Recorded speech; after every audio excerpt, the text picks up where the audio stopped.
In Washington, power rarely shouts. It hides inside footnotes buried in legislative text, nestled between clauses written by hands no one elected. And sometimes those hidden lines carry the force of a geopolitical earthquake. Welcome back to FluxFolio Finance. Today we follow the trail of a seemingly minor provision, Section 899 of Trump's 2025 finance bill, and uncover why the CEOs of Shell, Toyota, and LVMH are in quiet panic. This isn't just tax reform. This is financial artillery. Let's begin where most didn't notice. In the spring of 2025, as Trump's administration rolled out its flagship America Reclaims Capital Act, most eyes focused on tariffs, on strategic reserves, on the splashy promises of dollar dominance. But deep in the bill, on page 472, was a clause labeled Amendment to Treatment of Controlled Foreign Corporations, Section 899. A legal tweak, it said, a clarification, just a modernization of how the U.S. treats profits made by foreign subsidiaries of U.S.-linked companies. But behind that language was a blade. Section 899 effectively expands the U.S. tax net over a broad class of international firms. Any business where U.S. citizens or institutions hold significant control or indirect ownership. That includes not just American multinationals, but foreign ones with U.S. capital, sovereign funds, retirement portfolios, hedge fund stakes, dual citizen board members. Suddenly, LVMH, the crown jewel of French luxury, found itself exposed. Toyota, with its deep U.S. investment links, realized its Asian operations might be considered controlled for tax purposes. And Shell, the Anglo-Dutch energy giant, long embedded in U.S. markets, saw the writing on the balance sheet. Billions in future profits subject to new American claims. The effect was immediate. Behind closed doors, executives flew to Capitol Hill. Lobbyists lined Senate offices. White shoe law firms burned midnight oil dissecting legal exposure. But the public? Barely a whisper. That's how stealth taxation works. It doesn't seize. It redefines. And Section 899's redefinition could change how capital moves permanently. Because here's the deeper implication. If the U.S. asserts the right to tax any foreign company with American links, it erodes the very foundation of cross-border investing. It signals to the world that America is no longer merely a marketplace, but a jurisdictional trap. And for CEOs already weary of unpredictable politics, it raises the unthinkable. Is it worth being in the U.S. at all? That question is now being asked in boardrooms from Berlin to Singapore. Some are reconsidering U.S. listings.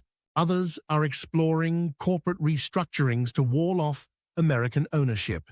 A few, more radically, are discussing divestment from U.S. treasuries, a shot across the bow, if ever fired. But don't mistake this for anti-American sentiment. It's survival, because taxes are not just about revenue. They're about power. And when that power reaches beyond borders, it reshapes the logic of globalization itself.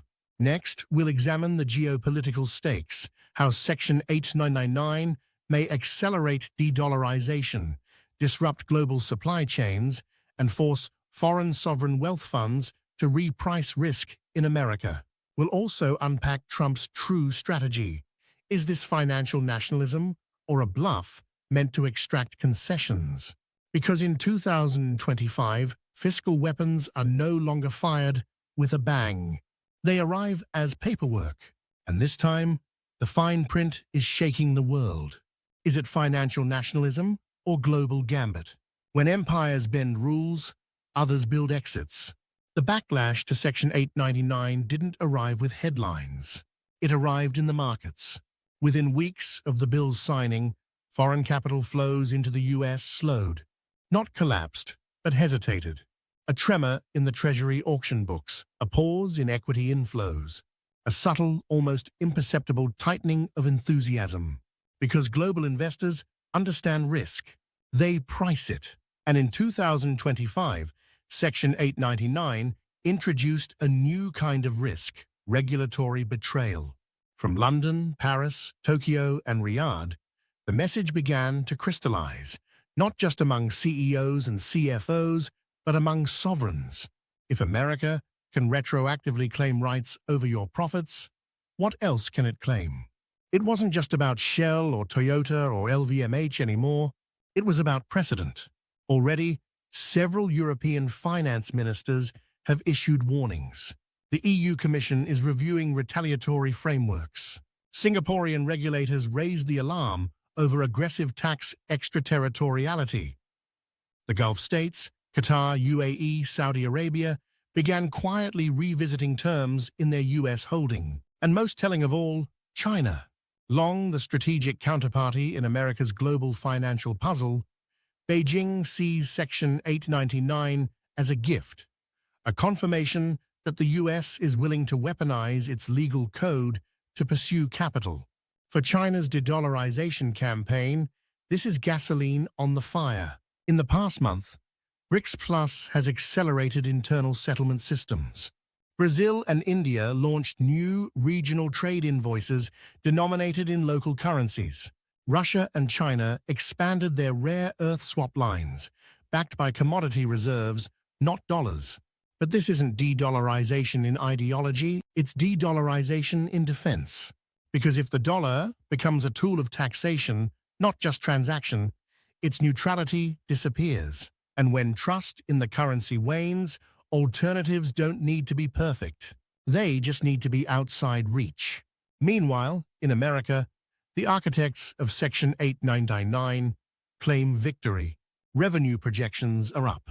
White House press releases tout a $238 billion projected increase in tax capture over the next decade. Trump, never one for subtlety, declared, "We're finally stopping the capital drain. We're putting America first, in profit, not just politics." But behind closed doors, even some Treasury officials are nervous. Because this isn't like FATCA, which targeted individuals hiding assets. Section 899 hits corporations, pillars of bilateral trade. It introduces a chilling effect. And if pushed too far, it may accelerate the very thing it was designed to prevent: the slow migration of capital out of America. That migration won't be dramatic. It won't be a run on the dollar. It will be an erosion. A pension fund in Zurich choosing Frankfurt over Nasdaq. A sovereign wealth fund in Abu Dhabi allocating more to Asian bonds. A tech company in Seoul delisting from NYSE, opting for Tokyo. 1,000 quiet shifts. 1,000 small exits. None catastrophic alone. But together, a tectonic rearrangement. And that's the true cost. Because Section 899, for all its cleverness, has revealed something deeper. That the US is willing to bend the global financial order when convenient. That law is not static, but strategy. That contracts signed in good faith can be rewritten by ambition. Which begs the oldest question in finance: what is the price of trust? In the coming months, we'll see whether Congress softens the clause, whether carve-outs and grandfathering blunt its reach. But even if the letter changes, the spirit remains. And that spirit is now circulating in boardrooms and ministries worldwide. That America is less a marketplace and more a magnet, one that attracts wealth and holds it tight. So what does this mean for you? For investors, it means jurisdiction is no longer neutral. You must evaluate not just companies, but their regulatory geography. For multinationals, it means restructuring is no longer tax optimization, it's survival. For nations, it means alliances are now priced in basis points, not treaties. And for citizens, it means the age of frictionless globalization is ending. We are entering a new era where tax codes are weapons, finance is foreign policy, and profit itself is geopolitical. Thank you for watching FluxFolio Finance. Like, subscribe, and drop your thoughts below. Is Section 899 a smart nationalist policy or the beginning of a global capital rebellion? Until next time, stay sharp, stay sovereign, and stay aware.